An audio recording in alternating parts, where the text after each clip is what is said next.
Hello and welcome to the Hockey Gambling Podcast on the Sports Gambling Podcast Network. I am your host, Ryan Gilbert. Joining me is my co-host, Joel Meyer. How are we doing today, Joel?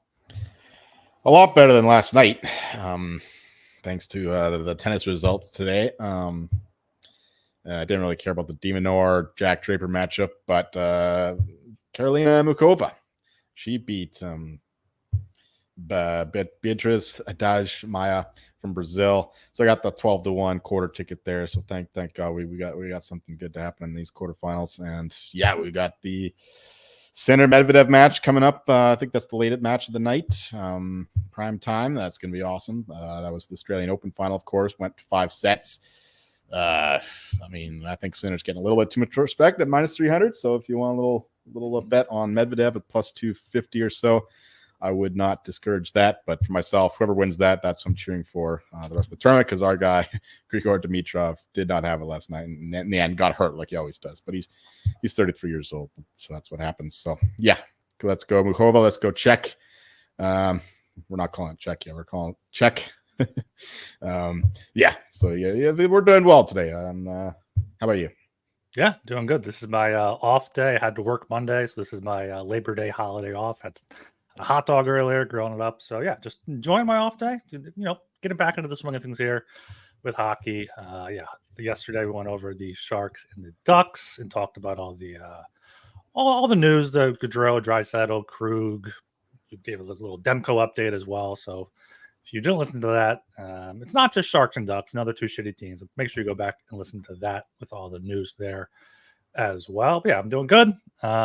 Make sure you guys are subscribed to the Hockey Gambling Podcast wherever you listen to your podcast. That's on Apple or Spotify. Leave us a 5-star rating and review. Also subscribe on YouTube.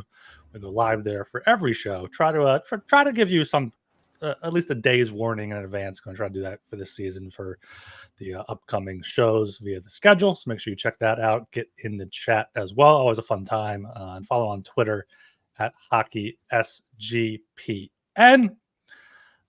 We recorded less than 20 hours ago, so not much has really happened in the hockey world since then. So we're just going to probably get right into the team previews right now, unless you got anything else you want to touch on here. Saving your college football for after? Yeah, we'll talk some college stuff at the end, maybe a little NFL since we'll be off the rest of the week. So we've got to cover some NFL. Let's go. Football's back. Yeah, football's back. Make sure you join the sportsgamblingpodcast.com/free roll. Up to $3,500 in cash up for grabs. Sportsgamblingpodcast.com/free roll. And of course, make sure you check out the main feed, Sports Gambling Podcast, picking every game against the spread, just like they've done since 2011. Coming up on 15 years almost. Make sure you check out the main show. All right, going to continue here with the Pacific Division. Going up the standings or up the point totals. I believe the Calgary Flames are up next. They are, because they got the point total of 80.5 now. It's getting bet down as you'd expect, given all the losses they had last year in terms of player personnel. But yeah, so they had 81 points last year, so they would have barely covered this over, and I think that they're a much better team. So, spoiler alert, we like the under. But they remain a bewildering team to me. They continue to defy my expectations, at least. Whenever I bet them to do well, they do poorly. Whenever I bet them to do poorly, they do well. For the past 3-4 years. This year we'll get them right, I hope. They were top 5, both in expected goals for percentage and Corsi in 2022, but they couldn't score because they outchanced their opponents every game. But they just couldn't put the puck in the nets. I don't know what the issue is. Sometimes it happens. Sometimes, the PDO stuff, it goes up and down. Like the Canucks early in the season scored at will. They got all the luck. And then later on, it balanced out. And so that's what happened is the Flames, the whole season was like that. They just couldn't score. Despite having some scores, like Tyler Toffoli back then was the only one doing anything. And Huberdeau, of course, was a guy in that lineup as well. You just couldn't get the job done that Gaudreau and Tkachuk did the year before. But I'm talking about 2 years ago. We should talk about the last season, but this year, or 2023 Flames, we expected things to turn around. In terms of winning more 1-goal games, because the 2022 Flames, they were like almost setting records for how many games they lost by a single goal and an overtime goal losses. yeah, we expected them to convert more chances, getting a few more saves. They did get more saves. Somehow the last was true only. We would say that getting vintage Markstrom is the biggest positive about 2023, but they've already cashed that in, dealing him to Jersey. Sharon Govich could be a player. Maybe that's a positive. He picked up the scoring for this team, tallying 31 for the first time. Missing Jakob Peltier for most of the season, hurt. He's a promising young player, but there are signs of life from other young guys, from the likes of Connor Zary to Martin Pospisil. But at any rate, 2023 is the season when the Flames finally realized who they were, namely an average team no longer salvaged by or elevated by a coach, rather, who, despite what you may hear elsewhere, generally knew what he was doing. I thought, yeah, I mean, you switch out Del Sutter for what's his name, Ryan Huska. It didn't work out well. They lost all their defensive structure, and they didn't get much offense either. So Markstrom was really the only bright spot about the 2023 Flames. And, well, I guess dishing their players for picks was also a bright spot going forward as well. But, yeah, definitely a disappointing season for the Flames. Yeah, last year, 81 points for the Flames, had an over-under of 94.5 after having 93 the year prior. So, yeah, we thought maybe a step forward. But like you said, they kind of realized what they were. They were smack dab middle of the pack, expected goals 4%, both expected goals for per 60 and expected goals against per 60. So just a very mediocre team. Got off to a rough start, 2-7-1 in their first 10 games, which, maybe if they didn't do that, they would have kept some of their players and made a playoff push. But yeah, second half of the year, traded Hanifin, Tanev, Lindholm, Zadorov. So, yeah, Markstrom here in the offseason didn't really get back. They got back Kevin Ball for him, which is a fine defenseman, I guess, coming into this next year. But, yeah, last year, just middle of the pack for the Flames, just very, very mediocre. We always talk about it. These teams either have to bottom out or, hopefully put something together. But they've Kadri locked up still. Sharon Govich might be a player, 26 years old now, but yeah, Kadri's 33, Coleman 32, Uyghur's in his 30s, Huberdeau as well. So yeah, this is a team that needs to either kind of transition on the fly or just go for a rebuild, and this year will probably go a long way to determine that. No doubt. Yeah, their offseason grade, it's we got to give them a B. I mean, it wasn't a terribly busy offseason since, as we said, the Flames are in consolidation mode, ensuring they still have a competitive team for the young players to come up in and to sell tickets to pay for their new building. Their big move, obviously, was dealing Markstrom to the Devils, receiving the guy Kevin Ball. He's a pretty good player, I think. Could get better too, and a first round pick. So that's pretty good for a guy that was obviously leaving. I don't know what the deal was. I think they tried to get him before the deadline, or somebody tried to get him before the deadline. Was that the Devils? And they wanted too much. Apparently, they was almost done, but then the Flames they asked for a little bit more, and the team, I think it was the Devils, backed off. But they ended up getting him anyway, probably at a discount price here in the summer. Excuse me. But they also managed to get a second from the versatile Andrew Mangiapane in a trade with the Capitals. That's pretty good. As for acquisitions, they got Anthony Mantha, who they could easily flip at the deadline. He tends to drift around from team to team. Low cost, low maintenance player. Jake Bean, a younger defenseman who has shown glimpses of something good, but has overall been highly inconsistent with both the Canes and the Blue Jackets. And Ryan Lomberg, another depth piece who cashes in on winning the Cup with the Panthers. So yeah, pretty good offseason for a team, tearing things down while not bottoming out. A la the Sharks, a B+ seems fair. Or a B, I don't know. Because the main thing they did was last year, right? Getting Lindholm, Zadorov, and Tanev out for a bunch of picks. So yeah, we'll give them a B+ if we factor in the in-season moves for the Flames. Yeah, if you go from like the deadline through the offseason, definitely get a B+. Like, yeah, they traded away the players that didn't want to be there, got back some picks for him, got back some, Ball could be a second line guy right now, maybe get better. The Markstrom trade, Mangiapane got a second round pick, like you said. Didn't really pay too much in free agency for Mantha, Ryan Lomberg, and Jake Bean. So, 3 economical kind of additions there. Maybe they can get more draft picks. It's just, yeah. I know you're a big fan of their young guys there. Pospisil, Pelletier, like you said before. So Connor Zary. Who? Oh, Connor Zary as well. He was So the only one I bet. You keep bringing up Pospisil because he's got a funny name, I guess. But Zary yeah, was the only one I bet for the Calder.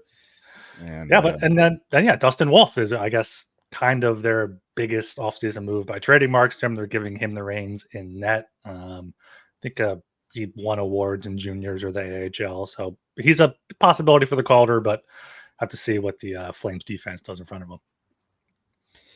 Right on. So yeah, looking ahead, projecting these Calgary Flames is never fun for me. As I said before, we just continually get them wrong. Either I'm right about them and I got unlucky and lose, or I'm dead wrong about them and also lose, like last year. This year we got them figured out. I mean, without Markstrom, it kept the Flames in so many games. They had no business being in contention last year, in most games really. And without the spine of this team, that were responsible for some great hockey under Sutter, this team can't fight for playoffs. Without the structure, they're falling apart, and they lost so much talent. They're not going to be bottom feeders, but we seriously doubt they can come close to playoffs. The mid-70s points total is about right for this crew. They can continue to develop their host of young players. We mentioned Zary, Peltier, Pospisil, Matt Coronado. I think I did have actually bet him too, 100-1. But, another dumb Calder bet by me.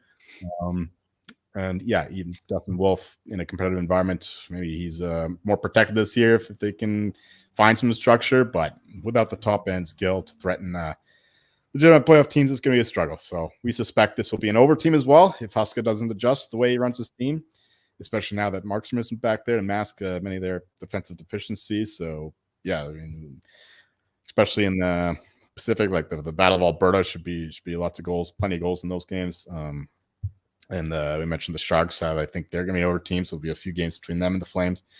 Looking over in those games. So that's the way I'm looking for the Flames. I think it'll be a successful season for them if they get a top 8 pick and see more progress from their young guns, and also maybe knock a few games off the rivals and Canucks and especially the Oilers. So yeah, definitely like the under on their point total, and maybe just maybe we can finally be right about this team and be rewarded for it. Yeah, I would completely agree there. Love the under 80.5 points. I don't see them. I mean, they 81 points last year, and that was with those main guys, Hannah Fantanev, then Tom Dodora for half of the season, if not most of the season. So I can't see them replicating that. This is one of the situations where I would love to have like an under 70 point alt point market like they have in the NFL, because like 16-1 for the worst record is decent, but looking at the other teams out there, Sharks, Ducks, we talked about yesterday, Blackhawks, Blue Jackets, like, yeah, they might be bottom 5, but they're not going to be the worst. I mean, maybe if Wolf gets hurt or just completely shits the bed and they don't have anything else backing him up. They do have 19 million in cap space, so maybe they can, take on some high cap players, get some picks for them as well. But with Huberdeau, Kadri completely locked up, Sharon Govich locked up, Uyghur as well, it seems like they're going to have to try to stay competitive in these next few years. Well, I think top 10 pick would be great for them. Hopefully bottoming out more than that for the Flames. But yeah, love the under. Minus 370 to miss the playoffs. It's steep. It's a lot of juice to have kind of tied up for 6 months, but maybe use that as a parlay piece if that's an option at your book. So yeah, fade the Flames here. They were the 3rd or 4th most profitable over team last year with Jacob Markstrom. So completely agree that there'll be a over team to bet again this year. So it's moved down or moved up, however you want to say that. But before that, we are brought to you by okay. Underdog Fantasy. Underdog Fantasy Pick'em gives you a chance to win 1,000 times your entry. The NFL is back, and there are a ton of Pick'em specials to get you started. You can now use specials and boosts on all flexed entries. So sign up with promo code HGP to claim your special pick and first-time deposit offer up to $1,000 in bonus cash. Underdog Fantasy promo code HGP. Yeah, I was just going to say, we said it was minus 330 last time. Now it's minus 370, which is in line with the point total. So it makes a lot of sense. But yeah, let's march along with the Seattle Kraken here. Again, not a very good team, but honestly, probably should have been a little bit better than they were last year. Maybe they really fell apart towards the end of the regular season. Had a chance to make the playoffs with the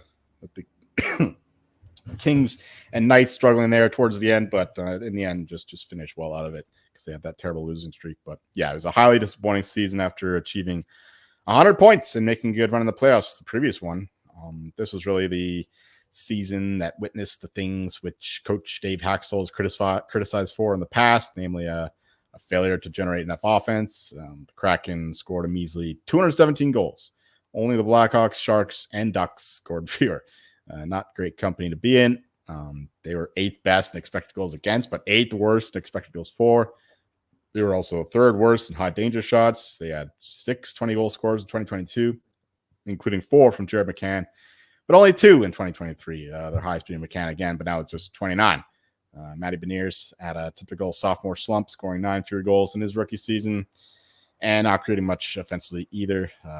But they got him locked up a nice deal there, and he's a good defensive-minded center too. So not criticizing him too much. The Kraken were fine defensively. Their goaltending held up, which was a concern for them, especially in their first year in the NHL when Grubauer just was a complete pumpkin there.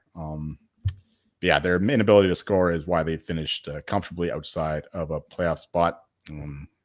Actually, speaking of the goaltending, that is one of the brighter spots of this season for the Kraken, namely the emergence of Joey Daccord. He was a hot Vezina pick for a minute.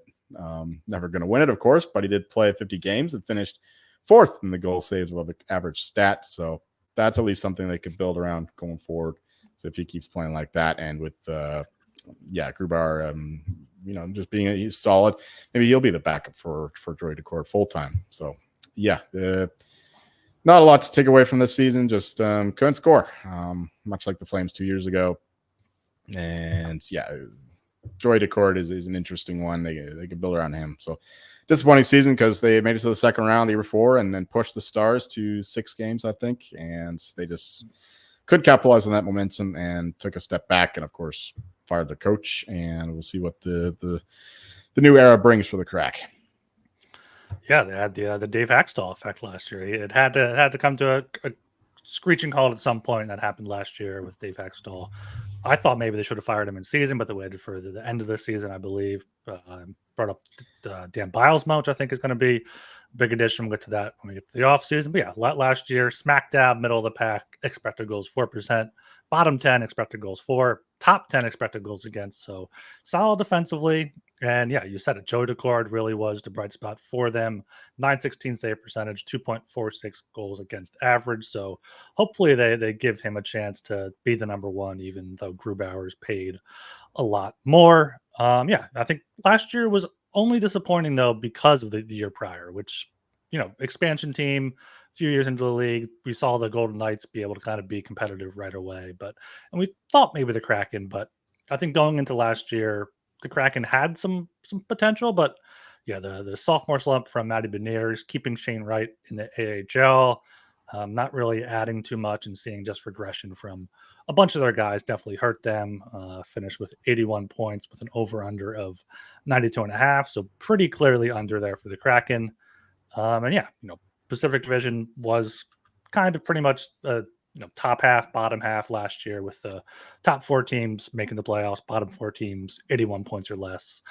Maybe the Kraken can take the next step this year. I'm kind of high on them, but for last year, just disappointing. I mean, I guess the best thing would be getting Dave Haxtell out of there and determining what they need moving forward. Yeah, I figured that you would toss it in there. Not many Flyers fans are fans of Dave Haxtell. So their offseason, not a lot of stuff once again done by the Kraken, despite having a lot of cap space. They had a lot of cap space last year. They didn't do much with it, and ultimately paid the price. This year, though, they did invest in a few players, namely Brandon Montour and Chandler Stevenson. And some might say they invested too much, with both players getting hefty deals from Seattle. They did need more offense from the back end. At least Montour helps with that. We'll see. We fear that Stevenson's best play was a byproduct of Mark Stone, as he's typically struggled when his captain was out of the lineup back in Vegas, which was increasingly frequent over the past 2 years. We do not rate Dan Bilesma, the veteran coach, replacing Haxtell, but at least there's some continuity coming over from their AHL affiliates. And we mentioned it earlier, the Beniers deal compensates somewhat for the Montour and Stevenson overpays. It's likely that his career becomes more like his rookie than his sophomore season. And if that's true, $7 million for 7 years will be a very good deal. So I guess C+ altogether. I mean, the Kraken are just the definition of average. So they're C+ in pretty much every way, except for their commentary crew. Love John Forsland. He is an A+, but and Seattle is an F. But the city, that is.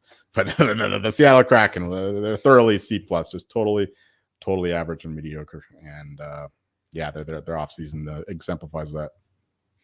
Yeah, Brandon Montour, $7.1 million for however many years he got. Probably a little bit much, but coming off a Stanley Cup win, back-to-back Stanley Cup finals appearances with the Panthers, they needed some offense on the back end, like you said. And they don't really have anyone there on the right side. I mean, they have Adam Larson last year, also brought in Josh Mahura on the left side. But Chandler Stevenson, I think, is definitely going to be interesting. I remember reading about how Mark Stone completely kind of babysat him and was responsible for his strong play. So we'll see how he does in Seattle, projected to be on the second line there with Schwartz and Burakovsky. But I do think the biggest addition outside of Montour is going to be Bilesma coming up along with Shane Wright. Shane Wright had 47 points in 59 games last year in the AHL, 13 points in 12 playoff games. So Bilesma will clearly trust him. Apparently, Wright is projected to be start the year on the fourth line, but I could see him easily moving up to replace Stevenson on that second line, or maybe even making it to the top line, and Beniers going on the second line is more of a shutdown line. But yeah, I think the Kraken have a chance to get back to what they were 2 years ago. Good on them spending right up to the cap, even if it maybe a little bit of overpay with Stevenson and Montour. Are they right up to the cap now? Interesting. They have $4,000 in cap space. Wow. Huh. Yeah, they had a ton of cap space the year before, and they didn't do anything with it. But I guess the last season really. But they're overpaying. Like, they have a bunch of mid guys at like $5 million, like Schwartz 5.5, Burakovsky 5.5, Borkstrand 5.4, Gord 5.1. That's too much. McCann $5 million, Aberle 4.7, Brandon Tanev 3.5. Like, they have a bunch of mid forwards. They're paying a bit too much. I mean, a few of them off the books next year, Gord and Tanev, but Adam Larson $4 million in his final year.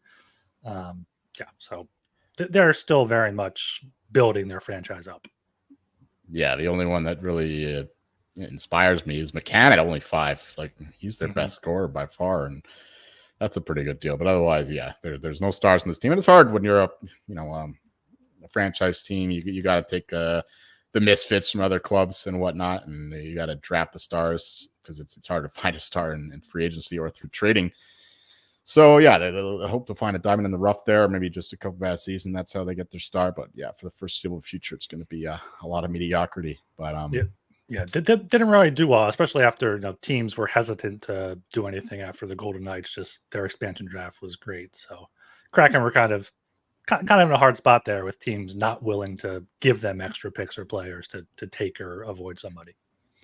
And the GM, Ron Francis, of course, from Carolina, he does the same thing as the Hurricanes, right? It's very conservative, just not dealing a lot of picks. It's the opposite of the Knights, how they did it, with just going balls to the wall, and the Mark Stone, Jack Eichel, and the rest getting these stars through these big trades and blockbuster stuff. So it looks like the Knights were a bit better about it in that respect. I mean, Ron Francis, I don't expect him to change his ways. I think that he'll keep the Kraken competitive, but a matter of when it comes to winning the cup, you're going to need to take some swings at some point. But anyway, I want to say F is too strong for the city of Seattle. I got to say one nice thing about them. I go to some shows down there sometimes because some bands don't always come to Vancouver. One band, one of my favorite bands, loved them since I was a kid, Blind Guardian, power metal band from Germany, very Lord of the Rings-ish. I follow their set list. I know what they're playing. So one of the long songs is like 13, 14 minutes long. They were alternating between and then there was Silence and Majesty. So those are the two long songs. And I was like, okay, I know they're going to play one of them. And they played one. And then the crowd, like after it was over or at the very end, they just chanted Majesty, Majesty, Majesty. And they actually played it. A 50-minute long, well, not 50 minutes, over 10-minute long song. It's just completely bonus just because of the crowd. and they didn't do that any other show. So credit to Seattle for that. I'll give them kudos there. They do put on some good shows in Seattle. I'll say that much. But that's pretty cool. You don't see songs longer than like 3 or 4 minutes nowadays. So to see like a 10-12 minute song is impressive. Yeah, it's like the old 70s like prog rock bands, like those long ones. But yeah. Anyway, on to the Kraken. Far more boring subject. Yeah, the Bilesma system we saw in Pittsburgh. Yeah, Bilesma's not boring. What we saw in Pittsburgh and Buffalo is usually, or it pretty much was, the antithesis to what we saw from Hackstall in Seattle. Although we've read that when Bilesma was coaching Coachella Valley, he was more or less adjusting his style to that of the Kraken to help the players transition between the two clubs. So we'll see if that continues, but we expect he'll go back to what he did as his other stops, though, and implement a fast north-south, offensively minded brand of hockey. I hope so, because I mentioned the Sharks and Ducks before. I like to watch the West Coast games that are on late at night, and therefore I catch a lot of Kraken games. So they did it. I was watching more Ducks games than Kraken games. Let's just put it that way last year. But yeah, on the surface, you'd think that this will help inject some much-needed scoring for a team that struggled so much last year, but we wonder if they have the right tools for that job. The Kraken, at their best, still come at you in waves with 4 second lines, as was the joke in 2022 when they were actually good. The top 10 talent isn't there, as we've said, so if Bilesman does go back to his old ways, there could be a rough transition period here. He doesn't have, Sid Crosby and Evgeny Malkin to help him out.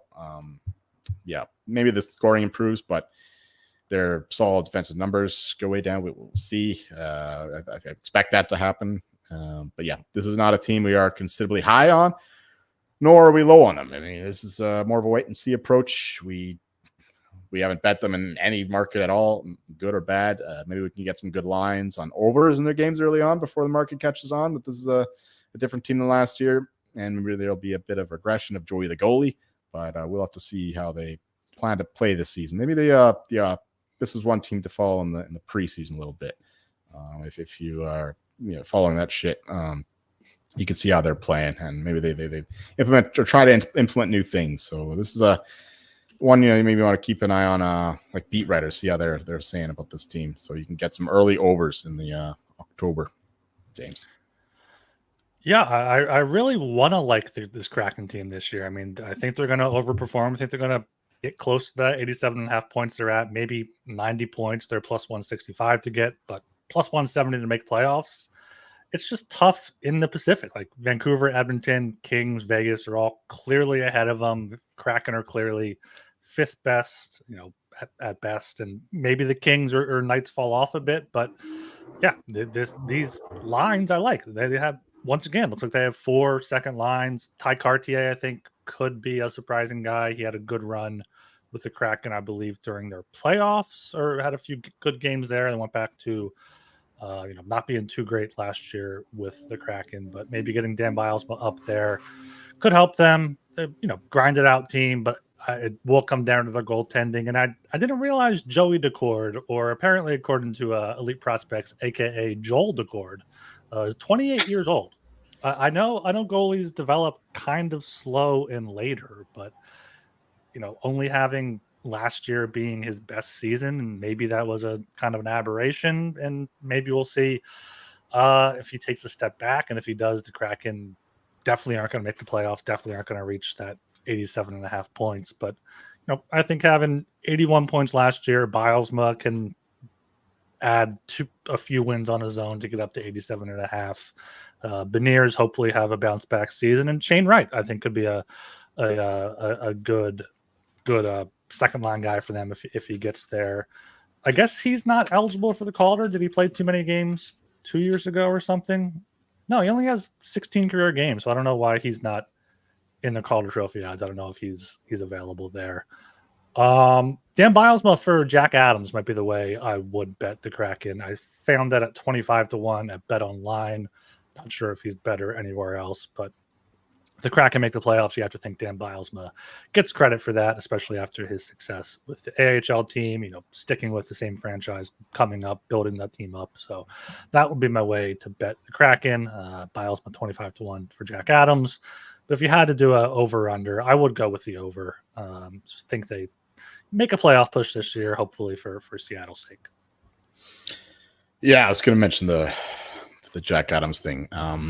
Yeah, Dan Bylsma, it makes some sense. You can't cross his name off for sure, but yeah, the Kraken are supposed to be like this middling team, and they would have to make another leap. I guess it makes as much sense as Buffalo, except that Buffalo have this long history of losing. I think it's second longest streak in pro sports North America to be missing the playoffs. I think second or longest, one of the two. Anyway, it's been fucking long. Was it 2011 the last year?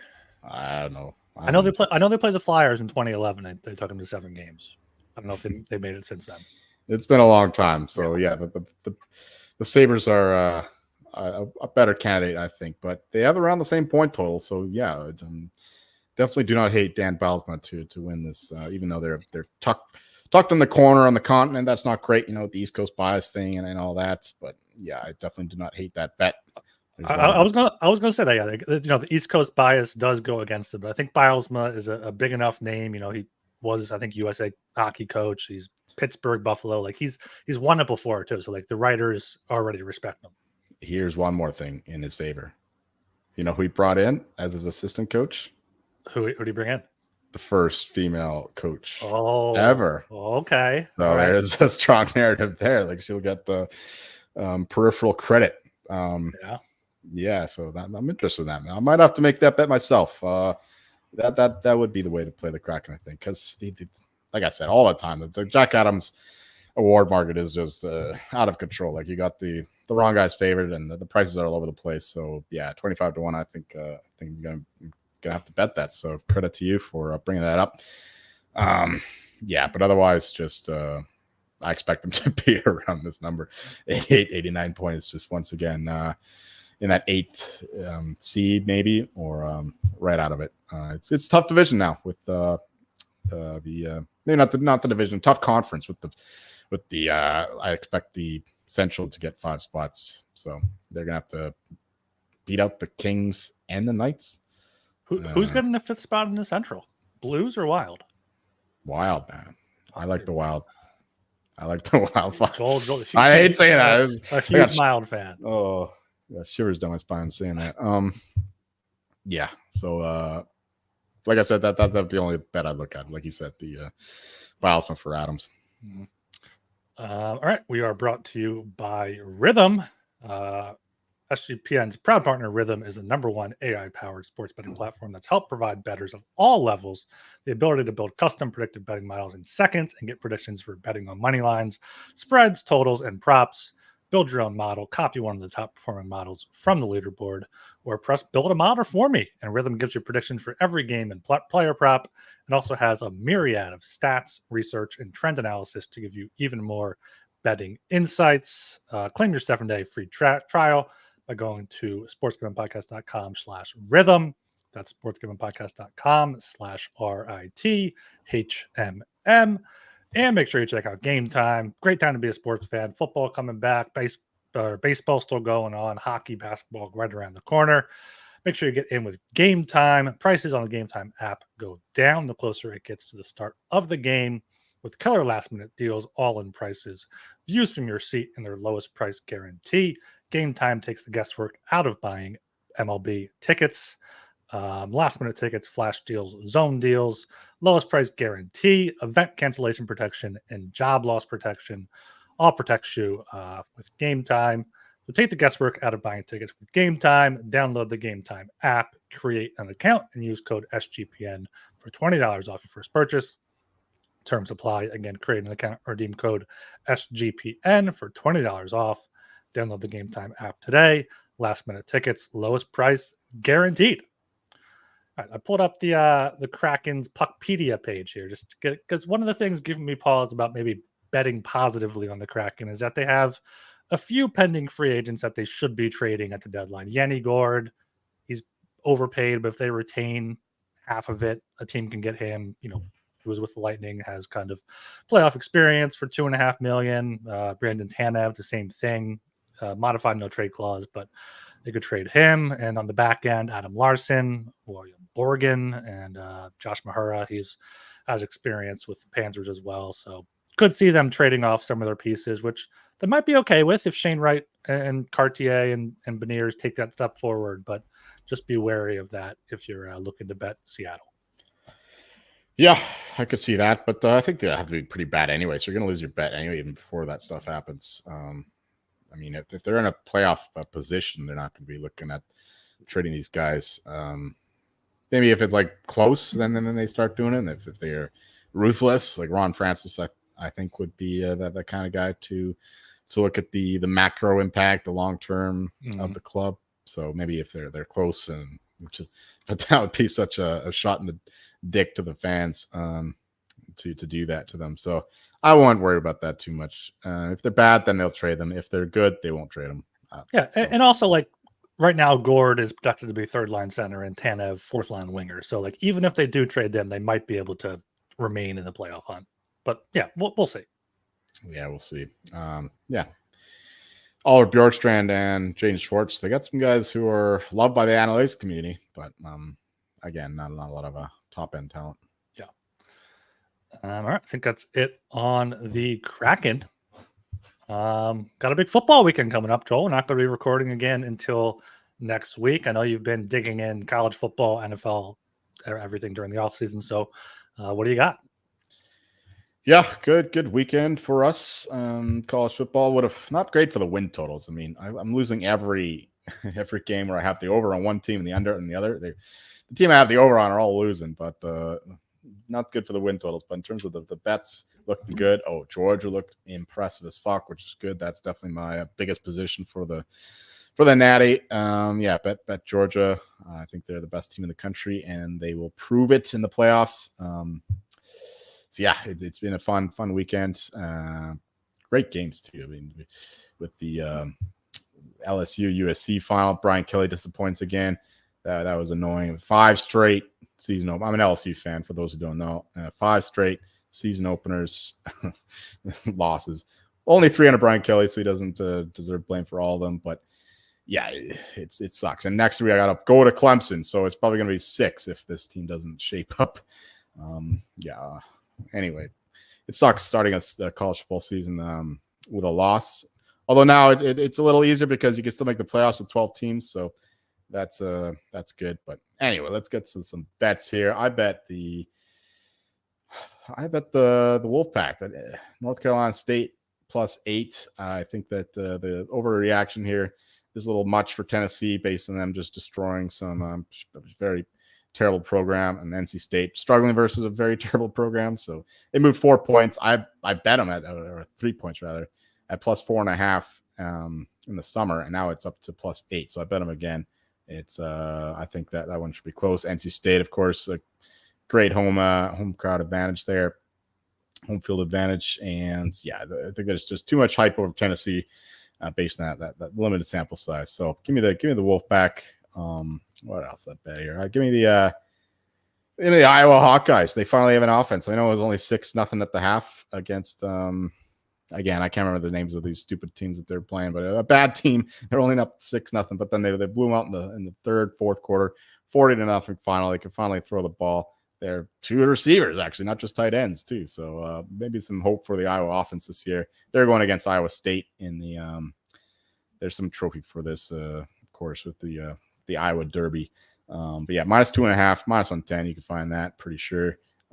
That I like that quite a bit. The under looks good as well, but I mean, it's down to like 37, something like that.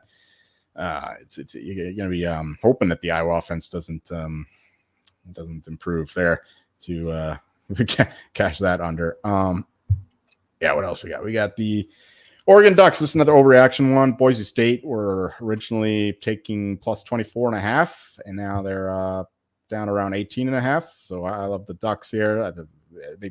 They didn't really struggle. They only beat Idaho by 10 points. It was 24-14. This is supposed to be maybe the second best team in the Big Ten. That vaunted offense we saw last year with Bo Nix. So I think there's another overreaction. Give me the Oregon Ducks -18.5. I think they blow up Boise State, who were great offensively against Georgia Southern, but they also were awful defensively. So yeah, I like the Ducks here to cruise. they should have their way with that Boise State defense. And yeah, there's a lot of noise in that game with the Ducks. They should have scored a lot more than they did based on the box score. Finally, we'll give out, of course, Colorado, Nebraska -7. Nebraska -7 against Colorado. We faded this team last year. We're fading them again this year. It's just a much loved team, much hyped team, and Deion Sanders increasingly annoys me. So it's always satisfying winning these bets against them. Nebraska looks great. The quarterback looks like Patrick Mahomes Jr. even wears the same number. He's got the bandana thing going on, the frizzy hair. And he plays like him too. So hopefully the Nebraska offense plays better than they did last year, where Sims, the old quarterback, was fumbling the fuck out of the ball and just gifting Colorado points. And Colorado won that game. I think they were a 14-point underdog, something like that. That sucked. It was on Nebraska then, but we're gonna get revenge here. -7 in Nebraska. So I love this bet. Probably I just made it today, but honestly, it's one of my favorite bets on the board. So let's go husk some corn. All right, yeah, that's some good college football action there. You got any NFL starts? No opinions. I have no college football knowledge. I'm casual NFL. I have nothing with college football. Occasionally, I pay attention to a primetime game or a big upset. I know Florida State's in shambles right now with back-to-back losses. Yes, they are. That's another win total. That's not going my way. Oh no! And yeah, I know you love fading Deion, so of course you're doing that there. I only bet college football if there's like a boost on the game, and that could take some underdog or something. Fair enough. Yeah, as for NFL, I think I got more bets week 1 than ever before. Usually I'm betting a lot more college, but I had less volume in college and more volume on NFL relative to how many games there are anyway. And there's been a lot of under movement the last couple of days. I noticed. I expected some over movement actually because of the new kickoff rules. Apparently, the average field position is probably going to be 5 yards plus. So instead of the 26, it'll be a 31, something like that. Somebody smarter than me said that. Greater field position, more points. But market disagrees at least past couple of days with some under money coming in. I like a few overs here. I like the Jaguars Dolphins over. This one's not available. I don't know. I think it's like 49 now. I should look at the current odds. Jags Dolphins over, even anything under 50, I think is good. Both offenses pretty good. Dolphins defense is under new defensive coordinator. And Jaguars offensive-minded coach. Their defense continues to struggle, and I think we'll see a pretty good season from Trevor Lawrence. And we know what the Dolphins do, so I like that over quite a bit. Cardinals Bills again over anything under 50. I think it's actually coming down, so you'll get a better number than I got. Over 48. I love that. It's the Bills lost their commander on defense, Matt Milano. He's crucial for that defense. And the Cardinals, I think their defense is still going to suck, but their offense showed a lot of fire last year when Kyler Murray came back. I think this will be a back and forth affair. I also took the Cardinals team total over because I think the Bills will regress a bit defensively. And they had so many injuries last year, so I guess you could say that their defense will improve getting those guys back, but they're already missing Matt Milano. So, I like the over in Buffalo quite a bit. Who are their receivers now, even Buffalo? They got Keon Coleman, the guy from Florida State, in the draft. He's pretty good. We'll see how that goes. But, they lost Stephon Diggs to the Texans. And Gabe Davis, is he still there? I think that he might have been gone too. No, looks like Khalil Shakur, Keon Coleman, and Curtis Samuel appear to be their three. Yeah. They have two good tight ends in Kincaid and who's the other guy? The other Dawson Knox. Yes, that's right. So they'll be using a lot of two tight end formations, I guess. But Keon Coleman, a lot of rest on his shoulders. Maybe he's a rookie of the year bet if he gets a lot of production. I think his odds are pretty long. But the only guy I bet in the NFL rookie of the year market is Bo Nix, but his odds have plummeted as his preseason performances have justified.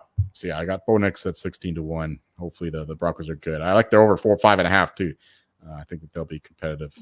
They're going against Seattle first game, so I can't recommend a bet there because I also love Seattle, very high on them. But I like the over in that game. I think the Broncos offense will be better. Their defense wasn't good last year. I don't think it'll be much better this year. And the Seattle defense with the new defensive coordinator / head coach, Mike McDonald, will take a little bit of time to adjust. And they're bringing in the Washington Huskies offensive coordinator, Grubhub, to be their offensive coordinator. So I think that the Seattle offense should be just as good, and their defense will be better. But the low total like 42, so I like that over as well. I mean, I got you don't just think your boy Caleb Williams is running away with the Rookie of the Year? The market would suggest that plus 130 or so. Yeah, I don't think that the Bears are making the play. I bet them over 8.5 just because I knew the line would go up, and I like the Bears. I like to cheer for them. Now it's like almost 9.5, and I would never recommend over 9.5. It's way too high. Like a rookie quarterback coming in for a team that just can't do quarterbacking. I mean, if you look at the stats, like I don't think we've ever had like a 4,000-yard passer. No, yeah, it's fucking brutal. So yeah, I'm back in history there. I don't think that he's gonna win it, but he could. I mean, he has the talent, But yeah, I'm definitely not betting that at plus 130. It's a fool's bet, I think. I mean, sorry, Archer. he's heavy on him. Oh, it makes sense if Archer bet it then if it's a fool's bet. Finally, let's give one more. The first game of the week, Chiefs minus 2.5. I know everybody loves the Chiefs now, and everybody hates the Ravens, and I do not like the Ravens this year. New offensive line, basically. They lost 3 stars from last year, and lost, of course, their awesome defensive coordinator to the Seahawks we talked about. Yeah, I think the Chiefs are going to be great here. Minus 2.5 at home. I think they'll be cruising. I think the Chiefs they should be way better than last year. They had receivers were dropping passes. They had nobody catching them. Now they got this guy Xavier Worthy, who is fast as fuck from Texas. Travis Kelce, I think he's got one more good year in him. Yeah, I hope they don't win the Super Bowl. I mean, I guess I'll have to bet them eventually because fucking the Chiefs are inevitable, and they're going to crush all my other bets like last year. But yeah, for right now, it's just Chiefs minus 2.5 at home against the Ravens. I like that quite a bit. Let's get the NFL season off to a winning start. Yeah, my birds are going Friday night. I think this game in Brazil is stupid. It's asinine. I'm not sure why they're doing it. 2 green teams can't wear green in Brazil. Twitter's banned down there now. The reporters can't tweet. But birds minus 2. Minus 125 for the division is probably too short to bet. But I'm liking the birds this year. I think Saquon coming in, getting Dotson kind of off the scrap heap from the Commanders there. It gives some wide receiver depth. So yeah, I think a big bounce back here for the birds. I bet the Eagles to win the division every year, and they win it every other year.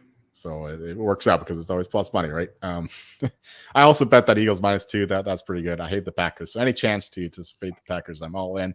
So yeah, the minus 2.5 there for the Eagles. I think that's pretty decent as well. I also bet the under in that game. I'm not sure the logic of that. Was my first bet. I don't even remember why I made that bet. Is it something with the field? I know that's probably what it is. Yeah, maybe that's what it is. I don't know. Yeah. Anyway. Let's go Birds. Once again, bet them to win the division. Win total. Got some Super Bowl, NFC. So yeah, I'm right there with you with Philly again, unfortunately. Let's go. Let's go. We got Joel as a honorary Philly fan over the past few years. He was on the Flyers last year, always on the Birds. Embiid, Sixers as well. We'd love to see it. Well, who I'm bigger on is Detroit, city of my hated rival, the Detroit Red Wings, but Detroit Lions are another team I really like this year. Basically, just fading the 49ers as the big favorite in the conference. Mm-hmm. All right. That's going to do it here. Make sure you are subscribed to the Hockey Gambling Podcast wherever you listen to your podcasts. Subscribe on YouTube as well. Looking to get that going. And if you want to get involved in the podcast, reach out to us on Twitter at HockeySGPN or in the Discord, sg.pn/Discord. Then get in the hockey channel. I'm Ryan Gilbert. You can follow me on Twitter at rgilbertsop. I'm Joel Murray. You can find me rooting on Iga here in this match, and then the winner of Sinner Medvedev to win the whole fucking thing. Let's go. Go Birds.